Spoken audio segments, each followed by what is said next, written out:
നാടാം ഒന്നായി ലഹരിക്കെതിരെ എന്ന മുദ്രാവാക്യമുയർത്തി കേരള പോലീസ് അസോസിയേഷൻ വയനാട് ജില്ലാ കമ്മിറ്റിയുടെയും കേരള വ്യാപാരി വ്യവസായി ഏകോപന സമിതി യൂത്ത് വിങ് വയനാട് ജില്ലാ കമ്മിറ്റിയുടെയും ആഭിമുഖ്യത്തിൽ കൂട്ടയോട്ടം സംഘടിപ്പിച്ചു. കൽപ്പറ്റ സിവിൽ സ്റ്റേഷൻ മുതൽ കൽപ്പറ്റ പുതിയ ബസ് സ്റ്റാൻഡ് വരെയാണ് കൂട്ടയോട്ടം സംഘടിപ്പിച്ചത്.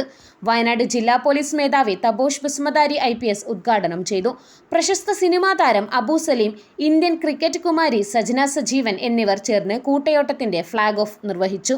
Narcotic cell DYSP MK Bharathan, KPOA ജില്ലാ സെക്രട്ടറി PC സജീവ്, സംസ്ഥാന നിർവാഹക സമിതി അംഗം Shri KM Sasidharan, police association ജില്ലാ secretary Irshad Mubarak, president Bibin Sunny, treasurer MB Bijesh, സംസ്ഥാന നിർവാഹക സമിതി അംഗം ജോർജ് നിറ്റസ്, വ്യാപാരി വ്യവസായ ഏകോപന സമിതി യൂത്ത് വിങ് ജില്ലാ president P Samshad, secretary Santhosh Ambalavayal, KVVES ജില്ലാ president Georgin T Joy, treasurer Naushad Kakkavayal, നേതാക്കളായ താരിഖ് കടവൻ, C ഷൈജൽ എന്നിവർ നേതൃത്വം നൽകി.